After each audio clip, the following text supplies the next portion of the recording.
Welcome back, and this is going to be another long one as the video file for this, since it's two consecutive missions, is 53 and a half minutes long, even with all the BS cut out. So this one has, if I remember right, just one big glitch in it. I tried the best I could to get them all out. Got the rest of them, but that one big one I just couldn't get out of there. So it is what it is, but it's not as bad as it could be. A little bit of background for this one. The as I mentioned in the beginning with the Castle Bryan and all that other stuff, just as an explanation for those who don't know, and I'm going to be doing a video on a little bit of the history of BattleTech and all that, but because the one I want to talk about is one I haven't seen anybody really do a video on, so I'm going to tackle that topic.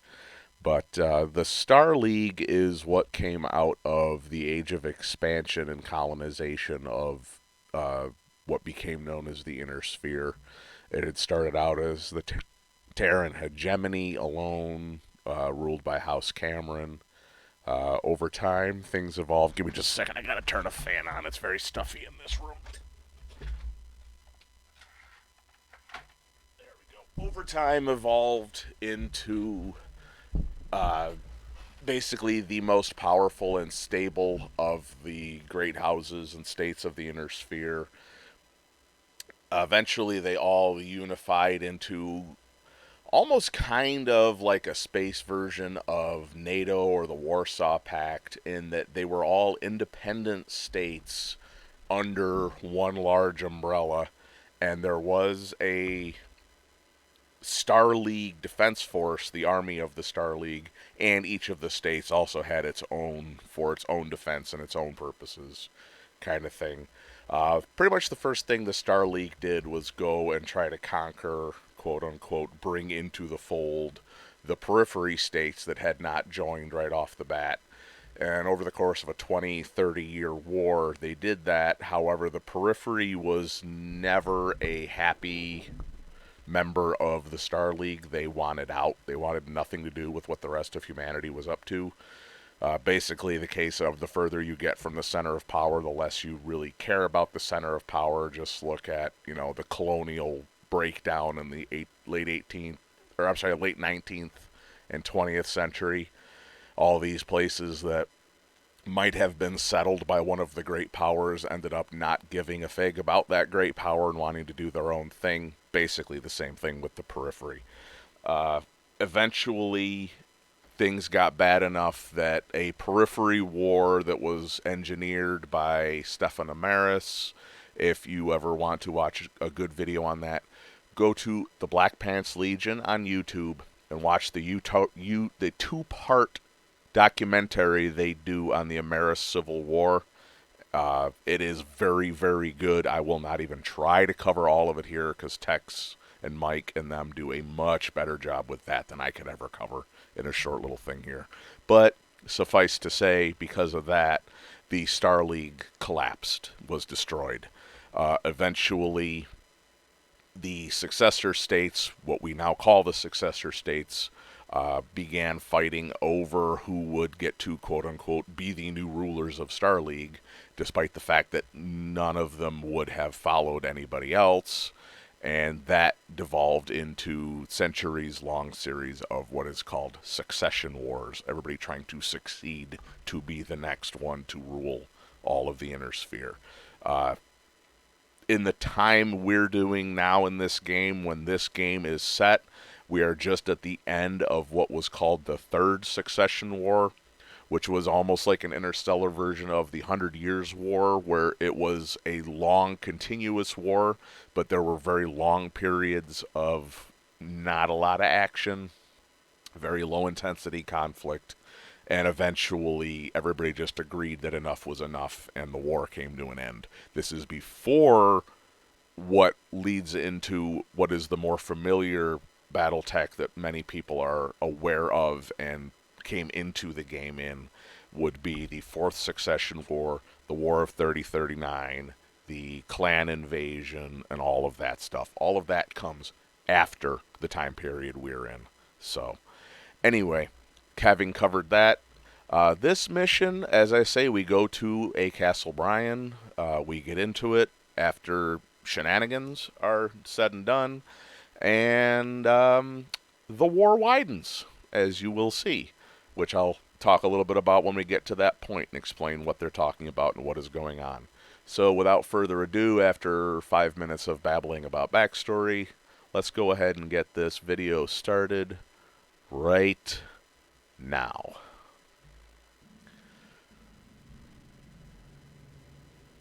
So here we are at the world where it is taking place. It's the world called Artru, which is part of the backstory of this game. That is the system Darius is from. The planet itself, as he said, is not really habitated, I guess would be the word. It is colonized, it is used, there is a human presence, but nobody actually lives on it. They live in orbiting space stations above it because the world is so inhospitable.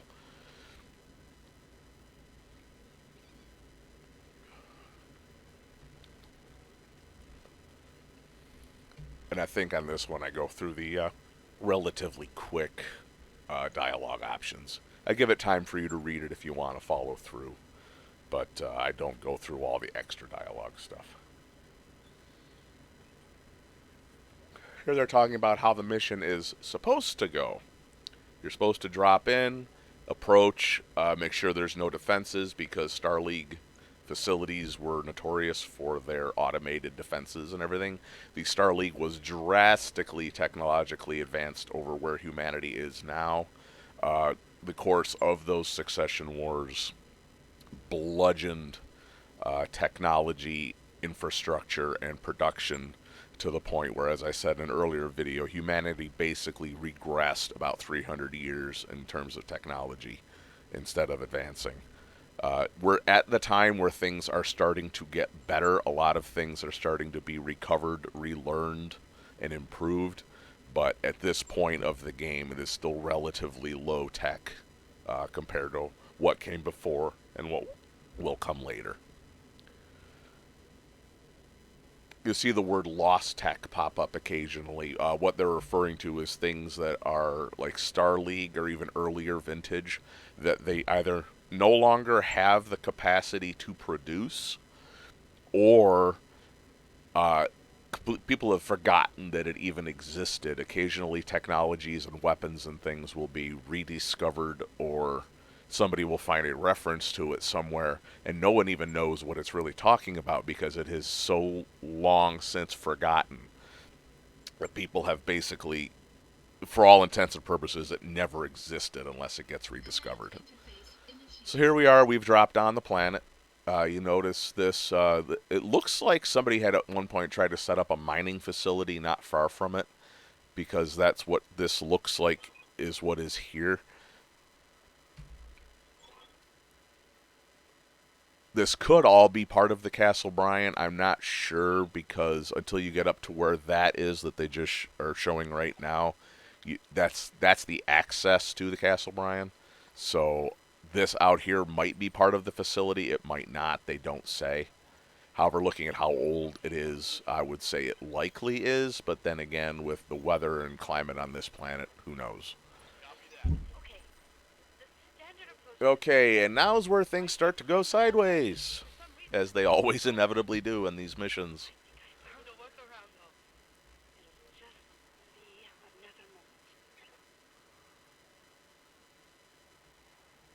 Continue to approach as if nothing's wrong, even though I know it's about to go very bad.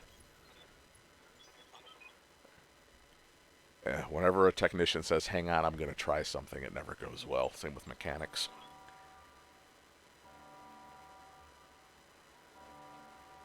And there we go. Monkey Wrench has officially been thrown into the works. Or as they'd say in BattleTech, a spanner has been thrown into the works.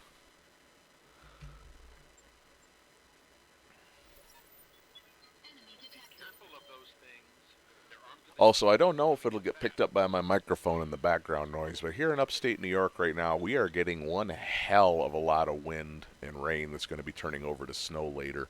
I can hear the wind outside. I don't know if the microphone's going to be picking it up, though.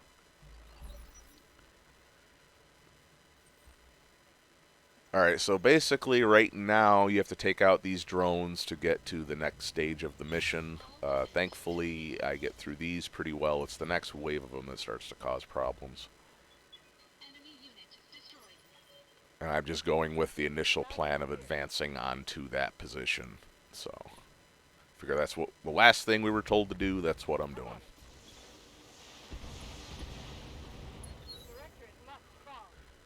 You see, Kamea is using the Kintaro here. I put up a couple of pictures of that up while I was doing the talk just to show you what it is, because you don't really get a good look at it in the game. It is a relatively advanced medium mech. It's not great. It's not terrible. It's got a lot of firepower, but it's not the most survivable thing out there. Also, for a medium mech, it's not really all that mobile. It's not slow by any stretch, but medium mechs tend to be heavy scouts, and that's got the firepower to be a heavy scout, but not the mobility for it.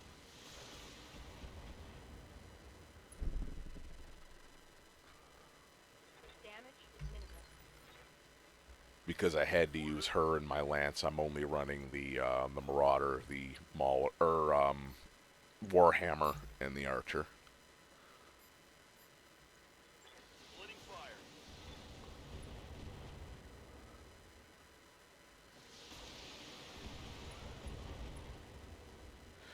And for those who are a little bit more familiar with BattleTech as the property rather than the universe goes, to give you an idea of how long I have been into BattleTech. When I originally started going through friends' source books and things like that, getting into it, the the unseen, the Archer, the Warhammer, the Marauder, and all the rest of them, were not unseen yet. They were actually still in the source books, visually represented. That's how far back I go into this. I predate the clan invasion.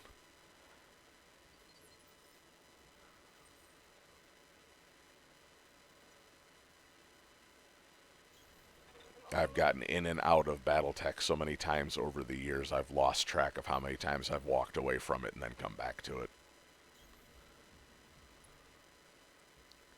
I got really, really annoyed with the Word of Blake Jihad and all that and walked away. I actually am one of the few people that liked the clicky tech WizKids era of BattleTech, the Dark Age.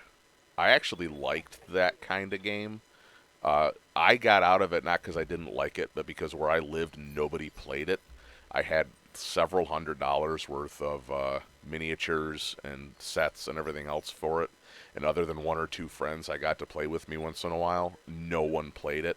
Several times my local game store had tournaments and I was the only one that showed up. So I just got out of it. I said, what's the point in putting the money into it if I don't get to use it? Sold off all my minis on eBay, and I'd walked away from it for quite a bit because I didn't really like the what was going on. And then when this game came out, I got into this. I gave MechWarrior Online a chance. Did not like it at all. Walked away. I haven't tried MechWarrior 4 yet, or 5. I'm sorry. I did play all of the previous MechWarrior and expansion and everything else computer games, but I've not tried the new one. I don't even think my computer could handle it if I did try it. And now the turrets have popped up.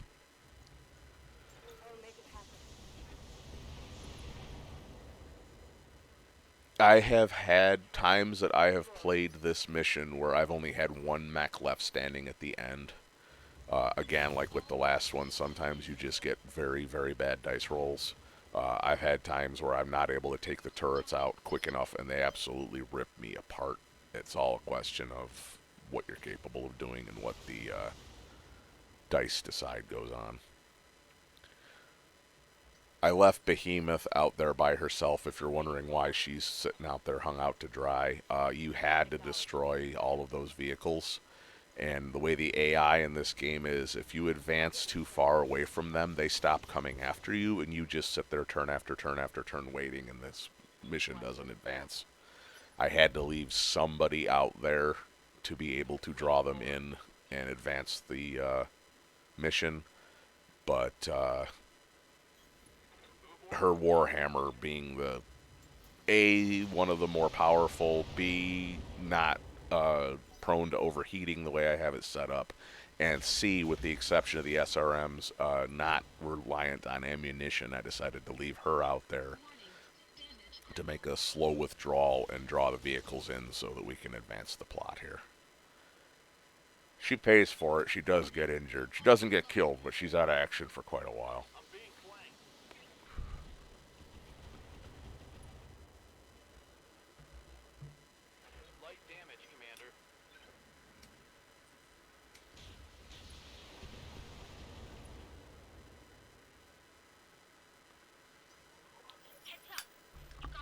But I figured Decker with his LRM boat, he being ammo intensive, would not be good for taking on all those vehicles. And my Marauder, the way I have it set up, is a pretty good setup for taking out turrets, so I brought him back. The combination of ballistic and energy weapons is pretty good for ripping turrets up, or at least getting into the internals so somebody else can finish them off, as I think you see on this one. Nope, does go through most of the armor, though. Those heavy turrets are no joke.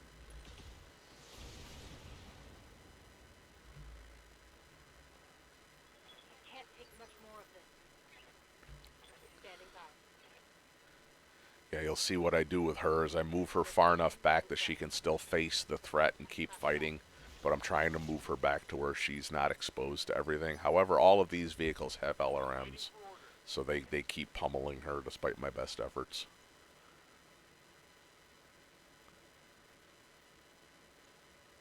Gotta take out that turret so I don't split my fire. There you go, they're done.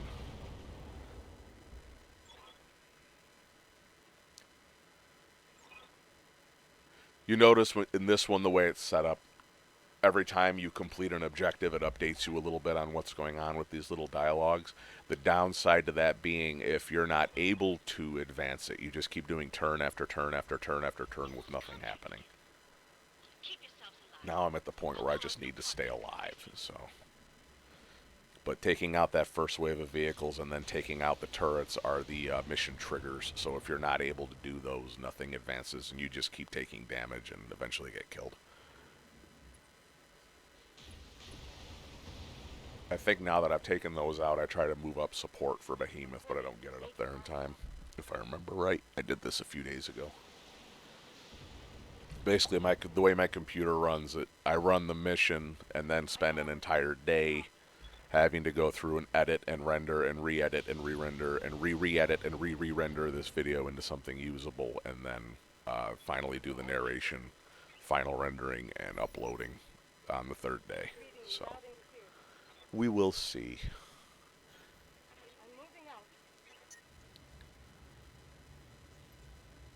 See, she's got 3 SRM-6s on there. That is a lot of close-in firepower for a medium mech. If you're in a comparable weight vehicle up against a Kintaro, it is dangerous. If you're in a heavy or a full lance, you can take them out really quick. Even a full lance of mediums, you can just swarm the thing. It's a medium with delusions of adequacy, basically. I don't know why, but even going back into the tabletop days of playing, I have never liked the Kintaro. I've always thought it was a joke of a mech. Can't put my finger on it, just for some reason never been a fan. I know people that absolutely love the Kintaro. I never liked it. Kintaro is another one also that dates back to the Star League era. It is an old school mech. And there are occasionally ones that will pop up in the lore that still have the Star League technology and equipment on them. But the current production ones aren't that great.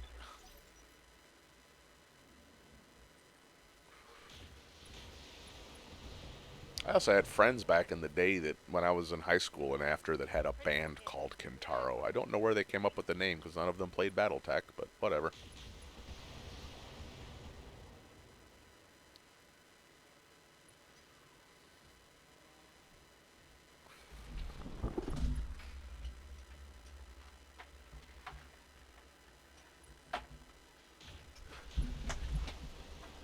noticed too, I'm coughing less today. I've had a humidifier going full bore and been eating cough drops like candy to try and get rid of this cough.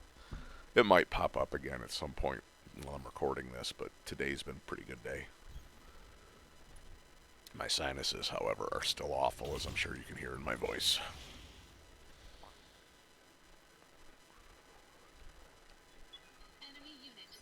Another thing is in these missions, the ones where you have to keep Kamea alive, this one and the second part of this, for some reason the AI seems to know that that is your objective. I don't know if it really does or it's just how it works out, but she gets targeted quite frequently. Part of that could also be that the way the AI is set up in this game is anything that's injured tends to draw fire. They focus on it. If something is in bad condition, uh, that could be part of it too. Is if she does get hit and gets in bad shape, the AI is like, "Ooh, blood in the water." But it's very annoying when you can have the other three in the mission don't mean anything. She's the one you have to keep alive, and I've had several times where she's the only one that gets knocked out. Everybody else will be in perfectly good condition, and she'll get headshotted or something. Which I wish it would let you continue, because boy would it make the game easier, but it don't work like that.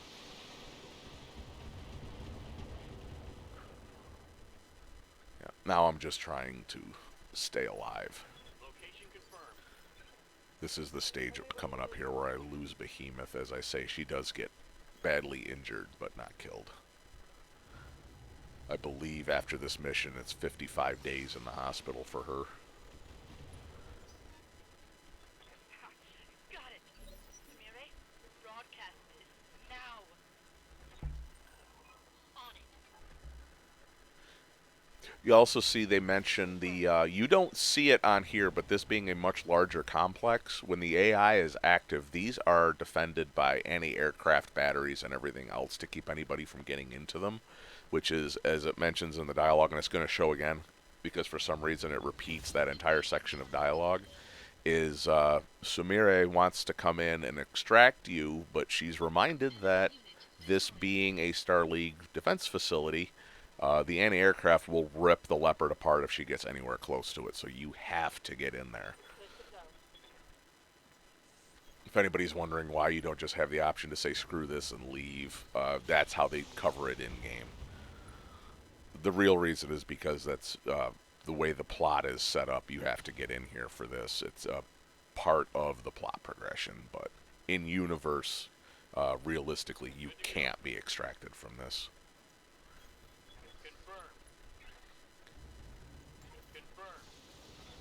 This is a case of fight your way through to the objective or die, because there is no falling back. I think this was where she gets knocked out. Yep.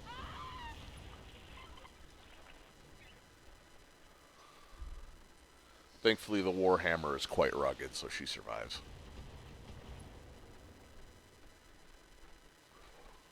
The second part of this one is going to be very interesting, and I will be having to do some talking about the mechs that you see, because it is not the mechs you're using in this part of the mission. Which is one reason I'm not real worried about how much damage I'm taking, because I know that I'm not going to be using them next. I have lots of time afterwards to recover these, because you have to return to friendly space after this one's done. You're left in the middle of Directorate territory. There we go. There's the end of it. As I say, it retreats this, or repeats this, I should say, and then moves into what should be the new dialogue. So this is the end of this mission.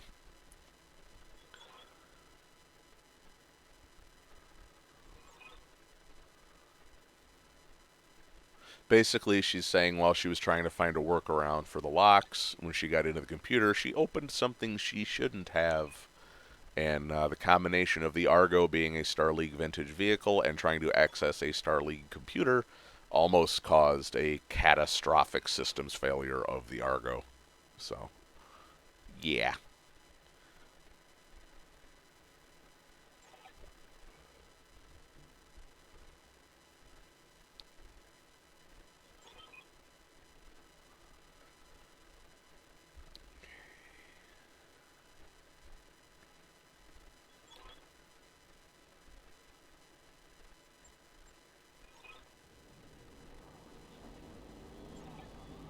Now that she's gotten into the system, they can get the dropship in. That's why you see the Leopard coming in over there.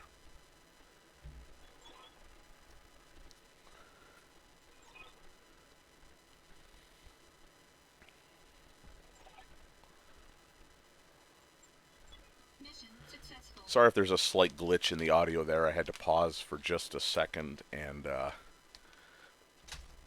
open a window up for a little bit of fresh air. I'm smoking a cigar while I do this, and with the house all closed up, it was getting a little smoky in here. And here's one of the glitches. It does this repeatedly. I'll wait till it actually starts loading this properly, and then I'll talk about what's going on here. Well, actually, I'm going to start now. Actually, what you're looking at here is this turns out to be, as I said, a Star League weapons cache. It is a underground hangar full of Star League era battle mechs. So now that it's actually starting proper, what you see right in front of you is an Atlas II, which is an extremely rare Star League era assault mech 100 tonner. Either side of it you see a pair of Spiders, which in Star League equipment might not have actually been bad. You have Highlanders, you have another Atlas, and you have a Griffin that you can see to make out there. All of these, especially with Star League era equipment and weapons on them, are awesome, awesome mechs. However, here you see what was following you into system. Attention, forces of the Urano Restoration. I am Commodore Samuel Ostergaard of the Concord Navy. You are surrounded by a battalion of the Taurian Concordate's most decorated mech warriors. On behalf of our allies in the Aurigan Directorate, I demand your immediate and unconditional surrender. But I know you won't stand down, Lady Urano. You're the Sword of Restoration. You have a reputation to uphold. And that's good. I wouldn't have it any other way. I'm going to enjoy painting the ice red with your blood. So, as I say, the war has widened. You are now not only at war with the Directorate forces, you are now also at war with the Taurian Concordat. And as I have said, the Taurian Concordat does not fuck around.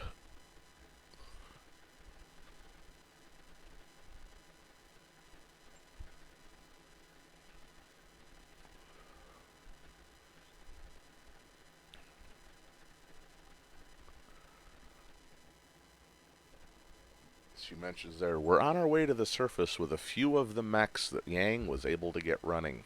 Things are about to get interesting.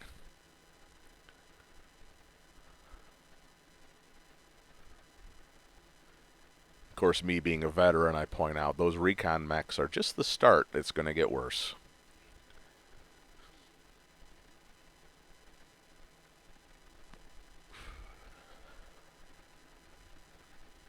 I also point out the obvious that nobody else seems to have caught on. They didn't just stumble on us, they were waiting for us. They knew we were going to be there and were trying to catch us with our pants down.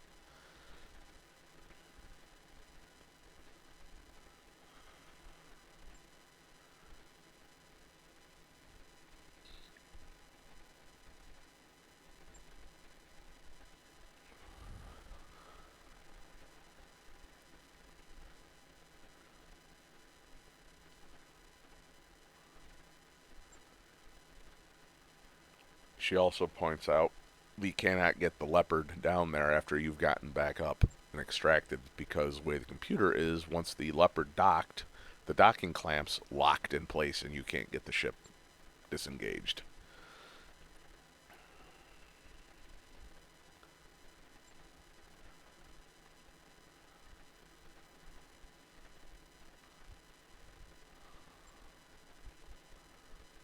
Now they're kind of brainstorming on the fly over what they can do. The plan they come up with is fight your way out past the recon lance that is waiting for you and get to a backup extraction point for the dropship that dropped off the recovery team to try and pick you up and get out of there.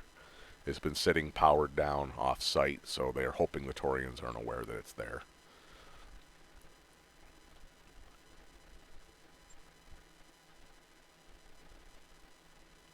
Hey, glitches. Woo! Hope you don't have epilepsy.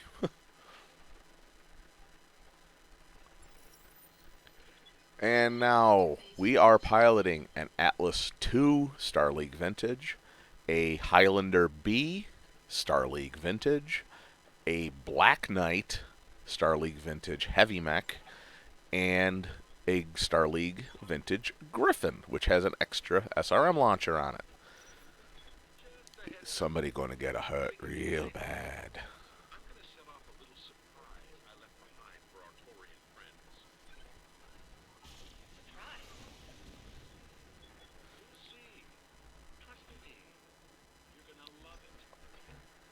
The Black Knight, despite the name that I have for this unit, I don't use because I don't use it in tabletop. However, in game here, if I'm ever able to get my hands on a Star League Vintage Black Knight, the 6B as you see the variant shown there, I am most definitely going to use it because the Star League weapons and heat sinks and everything on that thing make it an absolute beast. The same with the Star League, what's it called? Battle Master, if I can ever get my hands on it. The regular mainstream BattleTech Battle Master is basically just an upweighted Warhammer as far as weapons and capabilities go. It's nothing special. The Star League one, however, is an absolute beast.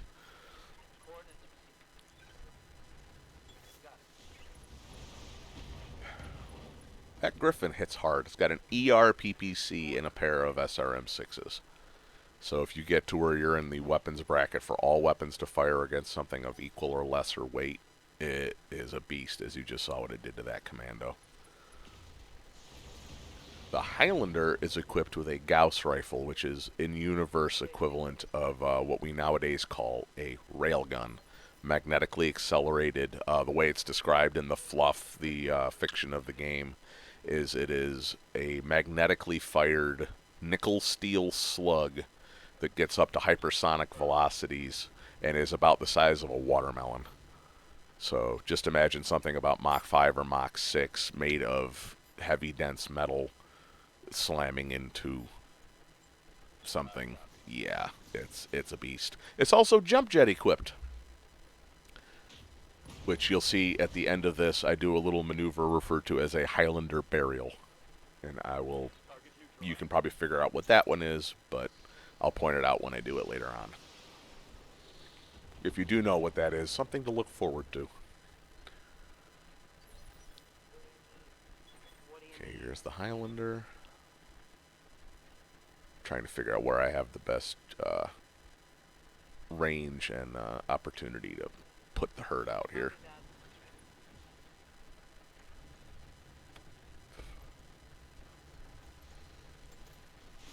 I save the Gauss rifle in my LRMs because I'm at the range where they're not at their most effective, so why waste the shots?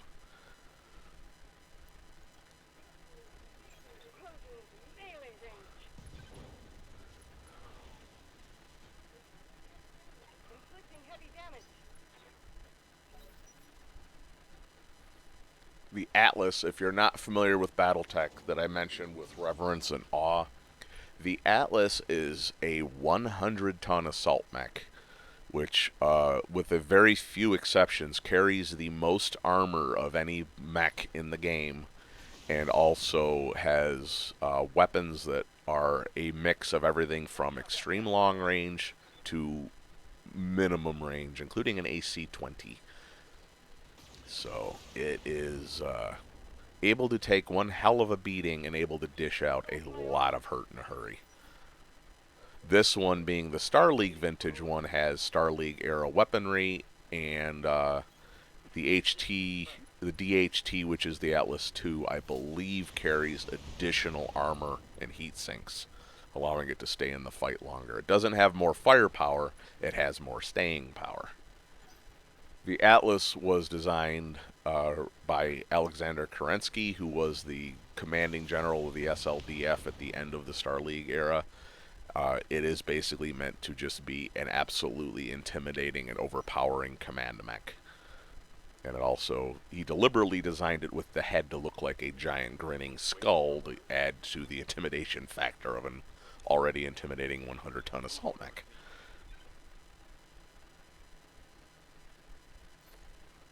This game has been around long enough that they have really fluffed out the background on a lot of the equipment and stuff of this game.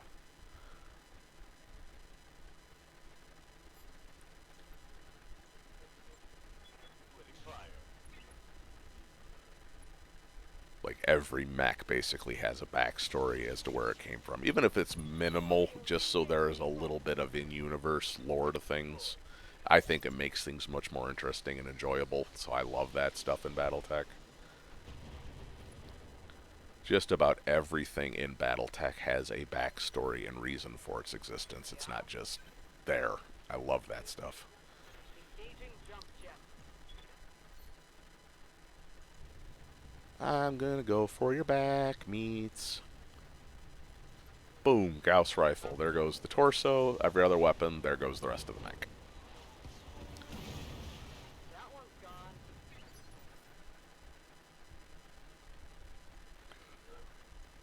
I'm listening. I'm on my way.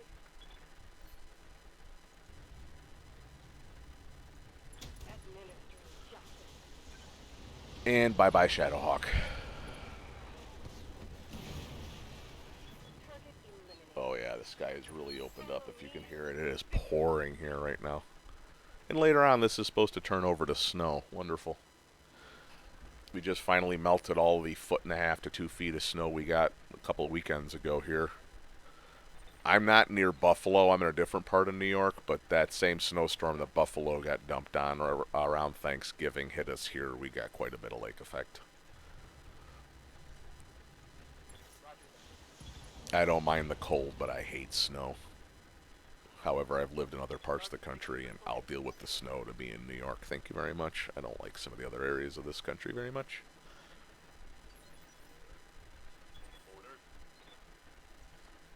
Summers are way too damn hot and other things in other parts of this country. I'll deal with it. Thank you.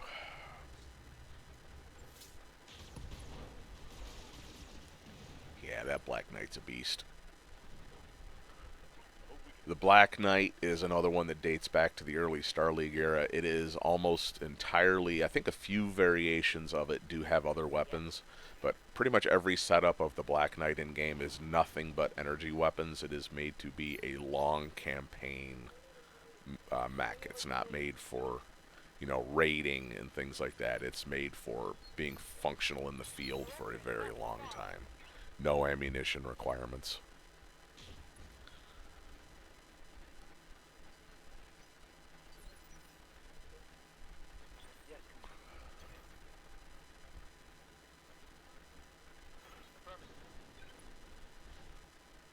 You see way off to the left, there's that little yellow X with a chevron that keeps popping up. That's telling me that my drop or pickup area is over there. That's why we're working in that direction. Just a quick one if you're not familiar with the game and wondering what we're doing.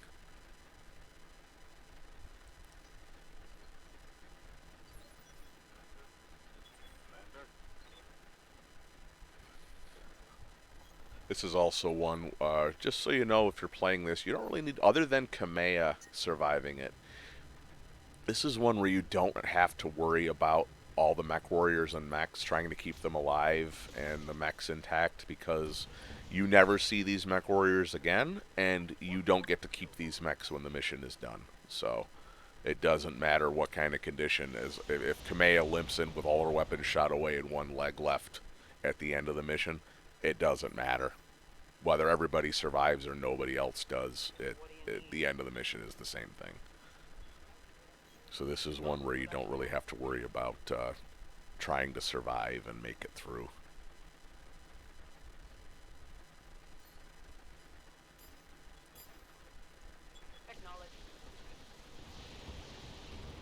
Which is kind of liberating compared to how you normally have to run as a mercenary outfit.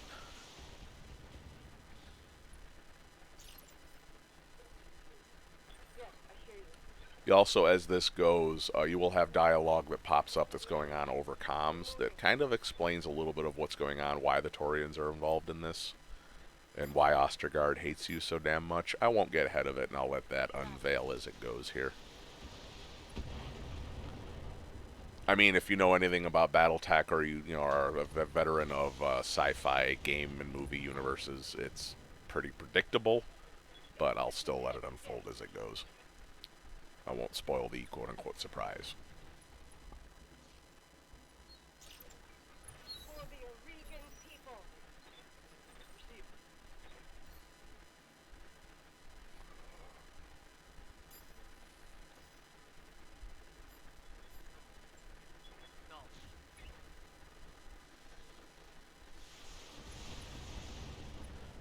Another thing with all these wonderful Star League weapons that hit so much harder and don't generate as much heat is with these mechs that I've got, the firepower I've got, it actually does make sense and is useful to split your fire if possible.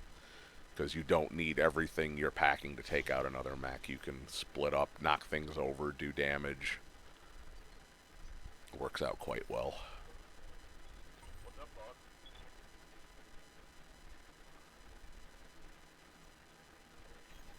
I get in close on him so I can save some of my longer range weapons and vent some heat here.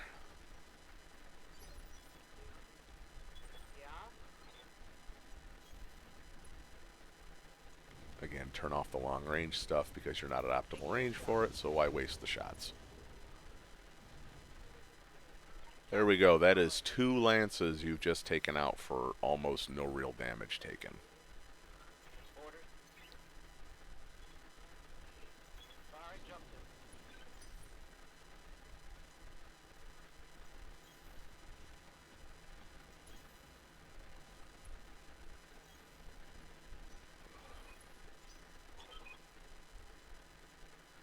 Yang's little surprise.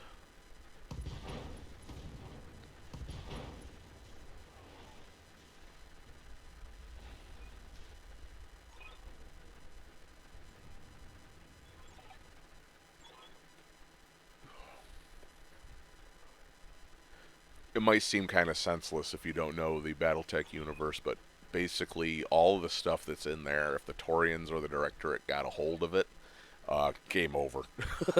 That stuff that's in there is enough to basically conquer a periphery state.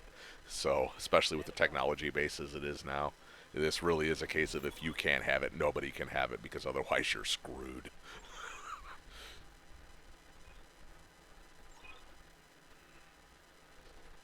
So she gets an Atlas 2 out of it, and a couple other things that pop up. But other than that, this thing, in the long run, does nothing other than advance the plot because after finding that wonderful, wonderful cache in the Castle Bryan, you don't get to keep most of it.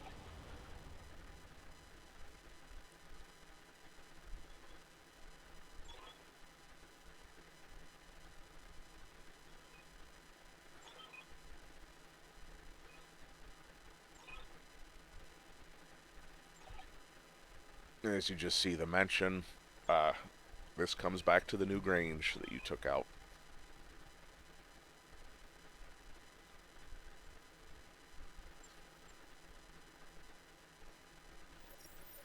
Those red hexes you see where it says artillery hits in 3 rounds up in the upper left side there.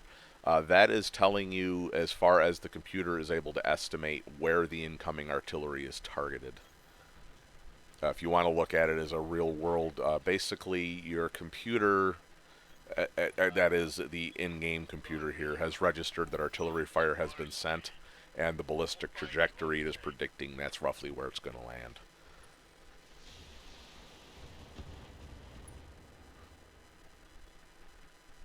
Come on.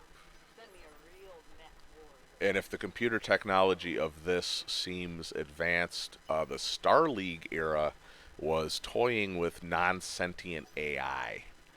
So, yeah, this is nothing compared to what could have been if technology hadn't regressed as it did. Uh, when I'm done with this, if people like this and this gets views, I'm going to keep going when I'm done with the main campaign here, and I'm going to continue with the same format and do the flashpoints of the game, where you really run into some Star League stuff. I won't spoil it though. Once you're done with the main campaign, there are set what they call flashpoints in this that are also plot. to kind of tie in with the larger BattleTech universe once you're done with the Urano restoration here. So I'm going to probably continue with all that. There's a lot of good stuff in this game if you take the time to find it. Aye, aye. Understood.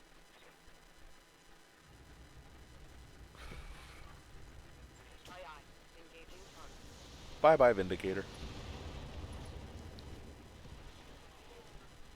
Tango down. That Vindicator that just got taken out, by the way, if you're looking at getting into the tabletop game, if you get the BattleTech beginner box, that is one of the 2 mechs that comes with it, that and the Griffin. So, pretty good medium mech, especially for this time period. It just, you know, got raffle stomped by a couple of Star League mechs, as tends to happen. And there's the Griffin, the other half of the starter box.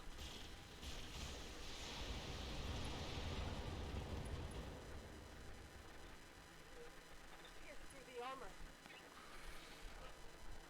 I have the beginner box to try and get some friends to play this with me. I have the Vindicator painted up as a generic Op 4 mech, and the Griffin I have painted up as one of the unit mechs for the Black Knights here. So the Griffin that I started out the game with, I have the miniature of that. That's the one. We do a one-on-one just to try and get people interested in it, friends to play with and stuff.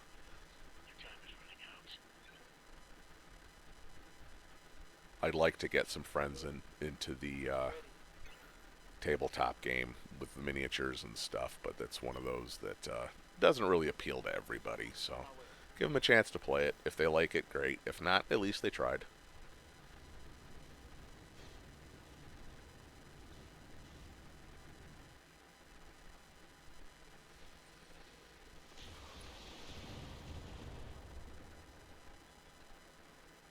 Not much armor left in that location. Ready for order. I play with a lot of homebrew rules.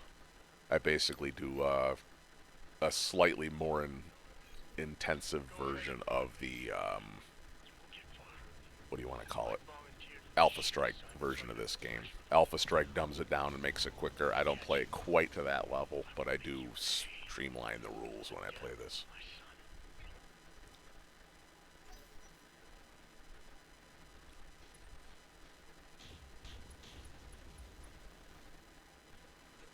If you know the game, I just took 3 PPCs from a heavy assault mech over there, and Awesome is on the field.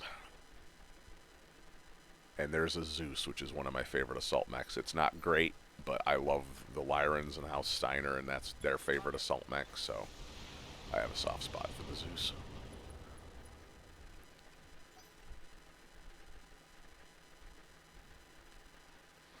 I think in this playthrough of the game, I have actually managed to find a Star League Zeus that I have saved for when I start using my assault lance. Loud and clear.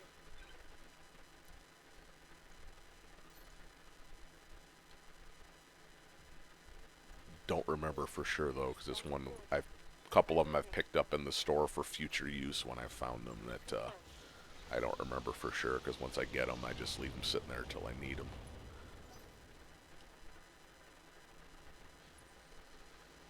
Star League Battle Master is one I'm really trying to get my hands on. Okay, that was really bad. That Battle Master they've got is not a terrible mech, but it's really nothing special in the Succession Wars era. As I say, it's basically just an upgunned Marauder, or Warhammer, I should say. But the Star League version of it is just... Oh. And there you go. There is the explanation of what is really going on. The captain of the dropship you killed is this Commodore's son. Turns out they had a behind-the-scenes alliance with the Taurians who were supplying them with weapons and equipment. And once you've taken out that ship and killed that captain, these Taurians use that as justification to declare war on you and join openly into the civil war that's going on here. They're shooting me up good. Standing by. Ostergaard is a nut job.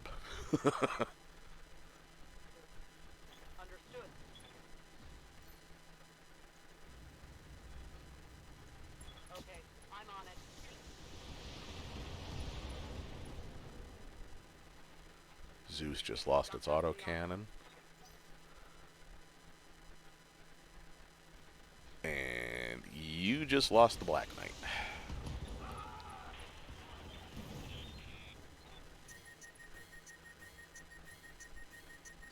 Remember what I said about the Salt and Heavy mechs really running the line with the heat?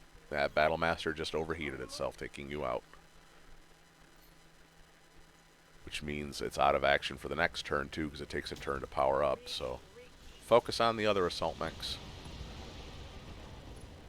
So now you have just the overheated Battlemaster and the Awesome left to take out. Awesome carries 3 PPCs, which is appropriate for its name, because that is quite a lot of firepower. And also completely non-dependent on ammunition, which is very handy.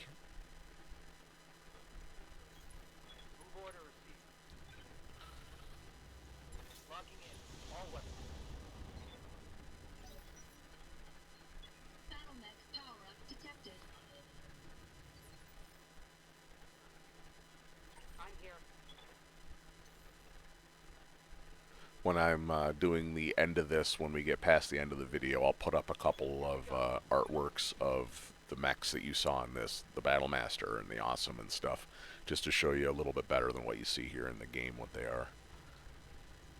Copy that.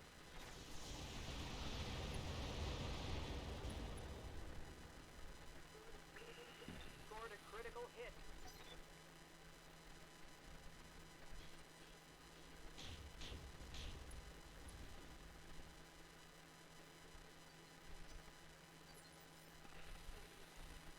Standing by.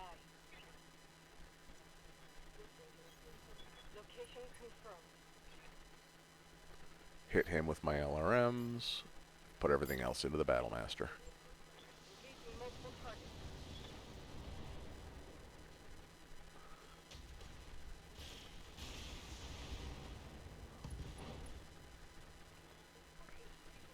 Recording a critical strike. The directorate must fall.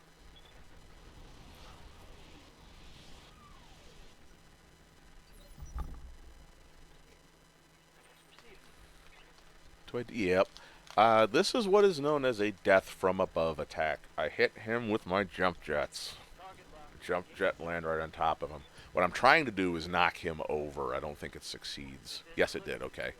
I lost a leg doing it. That's a risk you run doing a death from above.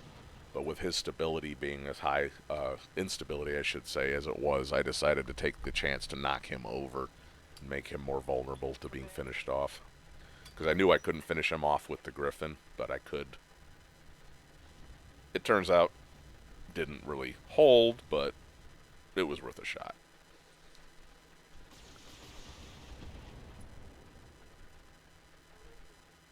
Armor holding. Tell me what you need. Finish off the Battlemaster, hopefully. Oh yeah, he's up to fucked. Battle mech eliminated. All that's left is the Awesome here, so My armor. yes, it is. Aye, aye. Get over on the flank and hit him in the side. As I mentioned earlier, with everything transferring, also with the way this game is set up, both tabletop and any of the computer games, if you take out a side torso, the arm that is attached to there is also lost.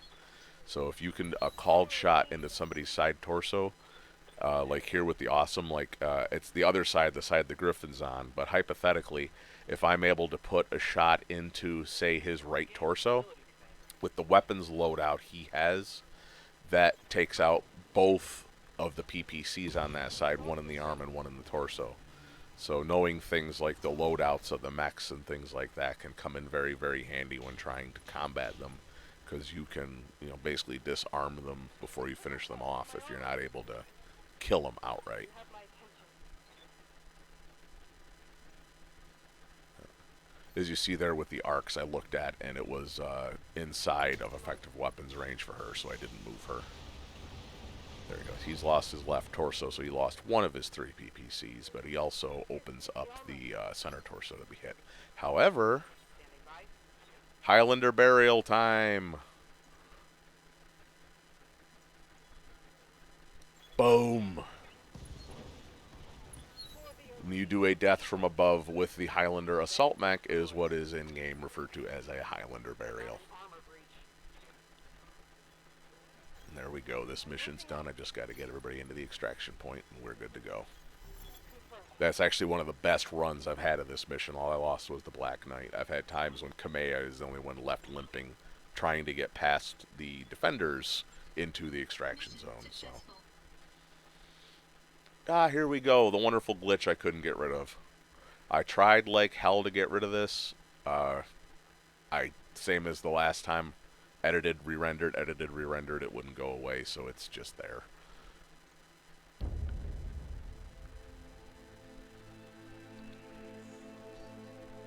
This isn't over, Lady Arano.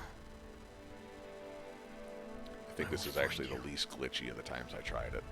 My son will be avenged. Pray that your uncle's soldiers reach you before I do.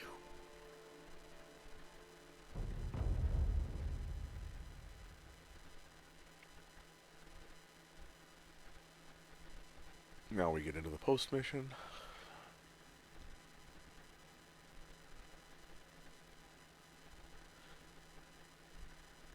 If you're not able to follow along here, but basically what she's saying in this portion is she's able to isolate the code that caused the problems.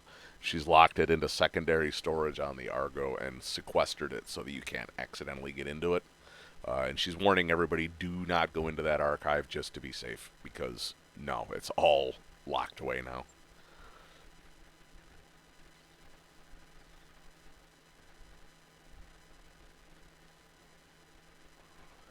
Yes, it was a sorry mistake, and it's all your fault, but whatever.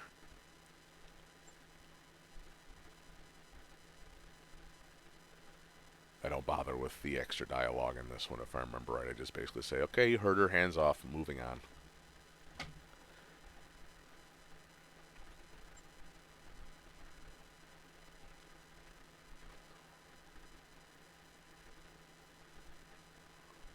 Now you're discussing, why are the Taurians involved in this? And they say basically what I've said. Obviously, they were already involved in the war. That just gave them an excuse to go from covert to overt involvement.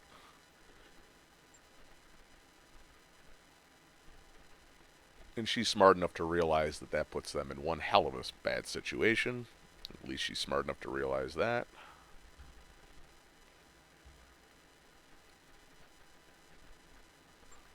I go with a sarcastic response there just to be a little bit different.